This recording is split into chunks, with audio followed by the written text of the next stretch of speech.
음악을 정말 사랑하고요. 그 사랑하는 감정에 그치는 것이 아니라 작업하는 과정에 다른 어떤 사람보다도 집중력이 강한 편이라고 생각해요. 안녕하세요. 전 지휘자 이승원입니다. 사실 악기 연주자들은 본인들이 직접 악기로 소리를 내잖아요. 근데 지휘자는 작곡가와 더불어 음악가들 중에서 어떻게 보면 유일하게 직접 소리를 내지 않는 사람들이에요. 근데 굉장히 재미있는 것은 지휘자를 통해서 그리고 그런 나온 제스처를 보고 단원들이 함께 내는 소리들이 어떻게 봤을 때 이 사람이 어떤 음악가인지가 가장 잘 드러나는 직업인 것 같아요. 전 지휘를 할 때 굉장히 구체적으로 속으로 노래를 하면서 지휘를 해요. 그리고 제 마음속으로 제 마음과 아이디어를 담아 노래를 한 것과 실제로 제 제스처를 통해 나고 있는 오케스트랄 사운드가 때로는 굉장히 일치할 때가 있어요. 그럴 때 느껴지는 성취감.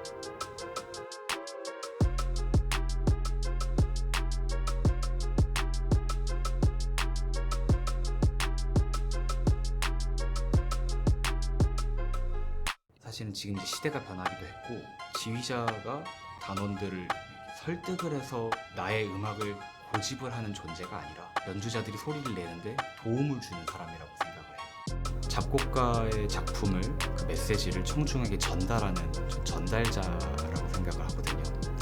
그랬을 때 그 작곡가가 전달하고자 했던 의도 그리고 메시지 그것들이 악보에 담겨져 있죠. 그것들을 최대한 순수하고 직접적이고 정확하게 관객한테 전달할 수 있는 그런 음악가가 되고 싶습니다. 어떻게 보면 오케스트라 공연이 끝나고 인사를 할 때 지휘자가 대표로 혼자 인사를 해요. 오케스트라 단원들은 서 있고 지휘자가 혼자 인사를 하면서 스포트라이트를 받죠. 공연이 끝나고는 혼자예요. 어떻게 보면 다른 음악가들보다도 더 고독한 직업이라고 할 수도 있을 것 같아요. 외롭다거나 고독하다고 부정적으로만 생각이 들지 않고 오늘 공연이 어땠었지? 이 부분 좋았어. 다음번엔 또 기회가 있다면 이 부분은 다르게 한번 해석을 해봐야겠다. 그런 생각들을 하는 것 같아요. 어쨌든 저는 음악가고 예술가입니다.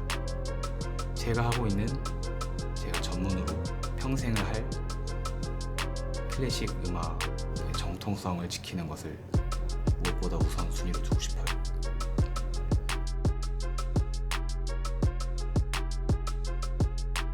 먼 훗날에 글쎄요. 지휘자 이승원을 어떻게 기억을 하느냐. 클래식 음악이 100년 후, 200년 후에도 존재한다면 사람들이 그때도 모차르트와 베토벤의 음악을 듣는다면 그 명반들을 찾아 듣고 명연주들을 감상을 할 때 이승원이라는 음악가가 있었지 라는 걸 찾아볼 수 있는, 찾아 들을 수 있는 그런 음악가가 되고 싶죠.